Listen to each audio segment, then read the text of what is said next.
के पात्र हैं हम सब, आप सब, जम्मू कश्मीर की सरकार, और साथ ही साथ मुझे धन्यवाद करता है हृदय की गहराइयों से प्रधानमंत्री श्री नरेंद्र मोदी जी का। और अगर एक वाक्य में कहा जाए तो मैं ये कहूँगा कि Jammu Kashmir is going two sphere head India's global initiative into Himalayan research. और हिमालयन रिसर्च क्लाइमेट्स को लेकर के जिस प्रकार हम विकसित भारत की ओर बढ़ेंगे, और भारत अब दुनिया की अगुवाई करने लगा है हर क्षेत्र में, उन क्षेत्रों में जहां भारत को बहुत ज़्यादा संजीदगी से नहीं सोचा जाता था।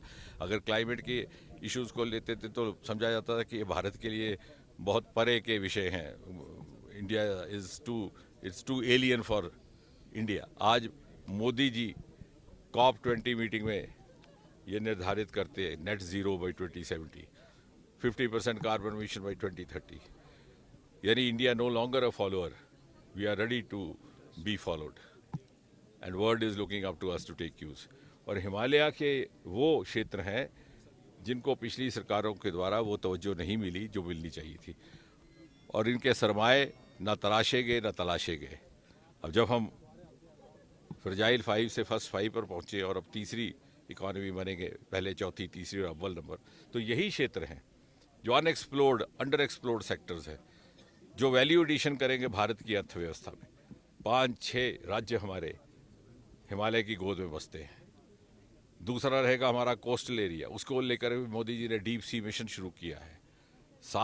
लगभग 12 हमारे प्रदेश समुद्र के तट पर बसते हैं, 7,500 किलोमीटर हमारा समुद्री तट है कोस्टल एरिया, और वहाँ से भी जो सरमाया निकलेगा, फिशरीज, बायोडाइवर्सिटी। और हिमालयन क्षेत्र में यहाँ पर काम जो पिछले 10 वर्षों में हुआ, उसमें प्रमुख तौर पर जम्मू कश्मीर का योगदान रहा है। लेवेंडर का जन्म यहीं से हुआ, बैंगनी क्रांति का जन्म यहीं से हुआ, जिसका मोदी जी ने मन की बात में उल्लेख किया। 26 जनवरी में कर्तव्य पथ की झांकी उस पर निकाली गई, और वो एक नया एग्रोटेक का विकल्प बन करके स्टार्टअप्स के सामने आया है। आज भी 3,000 युवा उससे अपनी जीविका कमा रहे हैं। उसी प्रकार अरोमा मिशन और फ्लोरिकल्चर का भी आगाज़ यहीं से हुआ। और इन पहाड़ों में जहाँ अचानक बादल फट जाते थे, लैंडस्लाइड्स होते थे, आपको स्मरण होगा सन 2014 में 40 के 40 घर बह गए थे सदल के क्षेत्र में। वहाँ पर शुरुआत की जा रही है हिंदुस्तान का पहला, मैं फिर से कह दूँ, हिंदुस्तान का पहला, और जो टेक्नोलॉजी यहाँ पे लाई गई, कुछ इंस्ट्रूमेंट्स, वो दुनिया में दूसरी बार। और ये नतीजा है वाइडर कोलैबोरेशन का, जो इस सरकार की अप्रोच रही है, whole of government, whole of nation, whole of society.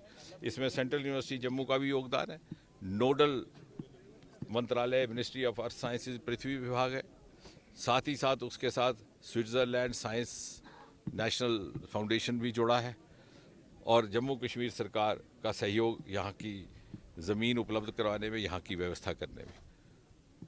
तो एक वाइडर कोलैबोरेशन का ये नतीजा है, जिस तरह से हमने हर अपनी प्रयास में पिछले 10 वर्षों से किया है। और ये ना केवल शोध का विषय रहेगा, बल्कि अध्ययन का भी रहेगा। इससे बहुत सारे नवयुवक अपना इसी क्षेत्र में शोध करके, अध्ययन करके अपनी रोज़गार कमाने का भी ज़रिया ढूंढ सकते हैं। और इन हिमालय के क्षेत्रों में इनके रहस्य खोजने की शुरुआत जब भारत दुनिया भर के लिए करने का बेड़ा उठाए हुए है, तो उसकी शुरुआत हमारे लिए फ़ख्र की बात है, जम्मू कश्मीर की धरती से, उधमपुर के ज़िले से हो रही है।